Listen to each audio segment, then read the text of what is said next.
कधी विचार केलाय का की ज्या ईश्वराला मिळवण्यासाठी मोठे मोठे ऋषीमुनी वर्षानुवर्ष तपश्चर्या करतात, तोच विठ्ठल एका साध्या दासीचे कष्ट कमी करण्यासाठी स्वतः तिच्या घरात येऊन दळण दळू लागतो. तिच्या हाताने बनवलेल्या शेणाच्या गोऱ्यांमधूनही विठ्ठलाचा आवाज येऊ लागतो. होय, ही ताकद होती संत जनाबाईंच्या अथंग भक्तीची. काळ्या पाषाणात विठ्ठल, चंद्रभागेच्या पात्रात विठ्ठल, जनीच्या श्वासाश्वासात विठ्ठल, अन गोवऱ्यांच्या नादात विठ्ठल. तर ही कथा आपण पाहूया. तर असेच नवीन नवीन व्हिडिओ पाहायचे असतील तर आपल्या या चॅनेलला तुम्ही नक्की सबस्क्राईब करून ठेवा. महाराष्ट्राच्या पवित्र भूमीत पंढरपूरच्या चंद्रभागेच्या काठी एक छोटीशी मुलगी रोज विठ्ठलाचं नाव घेत जगत होती. तिचं नाव होतं संत जनाबाई. गरीब घर, साधं आयुष्य, पण मन मात्र विठ्ठलाच्या प्रेमाने ओतप्रोत भरलेलं. जनाबाई लहानपणापासूनच विठ्ठलाला आपला सखा, आपली आई, आपला बाप सगळंच मानत होती. ती नेहमी म्हणायची, माझा विठू माझ्या सोबतच असतो. गावातील लोक तिच्या या वेडेपणाला हसायचे, पण जनाबाईंच्या डोळ्यातील विठ्ठलावर विश्वास कधीच कमी झाला नाही. लहान वयातच जनाबाई नामदेव महाराजांच्या घरी दासी म्हणून राहायला आली. दिवसभर अफाट काम, पहाटे उठून अंगण झाडणं, धान्य दळणं, पाणी भरणं, भांडी घासणं, शेणाच्या गोवऱ्या करणं, कपडे धुणं. पण हे सगळं करतानाही तिच्या तोंडात फक्त एकच मंत्र असायचा, विठ्ठल विठ्ठल. ती जेव्हा जात्यावर दळत असायची तेव्हा तिच्या ओठांतून अभंग पाजरायचे, दळिता कांडिता तुझं गाई ननंता. तिचा तो आर्त आवाज ऐकून जणू संपूर्ण पंढरपूर भक्तीच्या रंगात न्हावून निघायचं. पण एक दिवस पंढरपुरात एक भयंकर घटना घडली.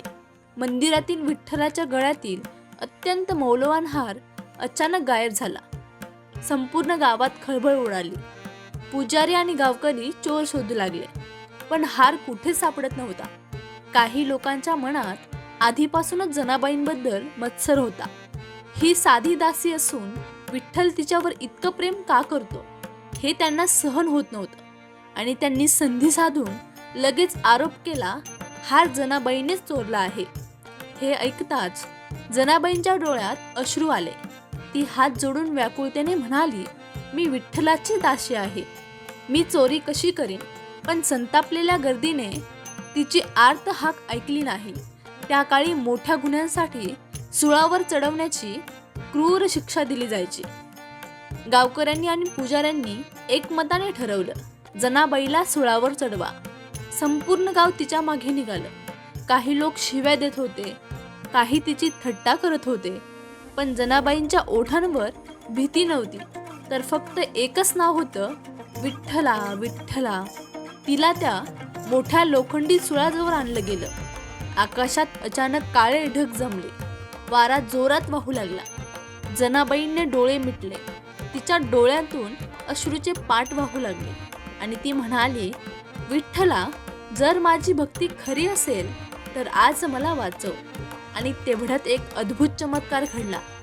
ज्या लोखंडी सुळावर जनाबाईंना चढवणार होते तो कडक लोखंडी सूळ अचानक वितुळू लागला, जणू मेणासारखा मऊ झाला. लोक भीतीने मागे सरकले आणि त्या तेजस्वी प्रकाशातून स्वतः पांडुरंग प्रकट झाले. तेच सावळं सुंदर रूप, डोक्यावरती मुकुट, गळ्यात तुळशी माळ, हात कमरेवर आणि चेहऱ्यावरती दिव्य तेज. संपूर्ण परिसर विठ्ठल विठ्ठल या नामाने दुमदुमून गेला. विठ्ठल जनाबाईजवळ आले आणि अतिशय रागाने गावकऱ्यांकडे पाहून म्हणाले, माझ्या जनीवर आरोप करणारे तुम्ही कोण? जी दिवस रात्र माझं नाव घेते ती चोरी कशी करेल? विठ्ठलाचा तो क्रोध पाहून गावकरी थरथर कापू लागले. तेवढ्यात मंदिरातील एक पुजारी धावत आला. त्याच्या हातात तो हरवलेला हार होता. तो रडत म्हणाला, देवा, हार चोरीला गेला नव्हता, तो चुकून दुसऱ्या पेटीत राहिला होता. हे ऐकताच सगळ्यांच्या डोळ्यात पश्चाताप भरला आणि माना खाली गेल्या. जनाबाई मात्र विठ्ठलाच्या चरणावर कोसळली. ती रडत म्हणाली, विठ्ठला, मला माहीत होतं तू मला कधीच सोडणार नाहीस. विठ्ठल हसले आणि तिच्या डोक्यावर हात ठेवत म्हणाले, जनी, जो माझ्यावरती खरं प्रेम करतो त्याच्यासाठी मी स्वतः धावून येतो.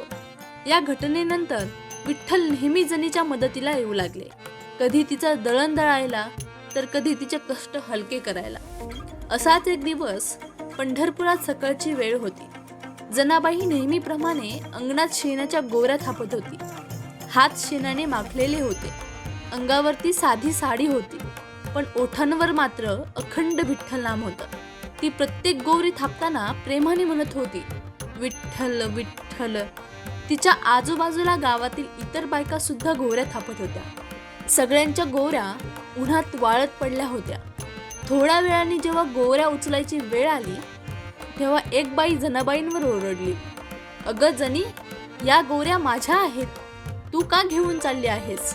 जनाबाई शांतपणे म्हणाली, नाही ताई, या गोवऱ्या माझ्या आहेत, मी स्वतः थापल्या आहेत. पण ती बाई ऐकायलाच तयार नव्हती. दोघींमध्ये वाद वाढला. लोक जमा झाले. तेवढ्यात तिथून गावातील प्रमुख आणि मानकरी जात होते. त्यांनी विचारलं, काय झालं? एवढा वाद कशासाठी?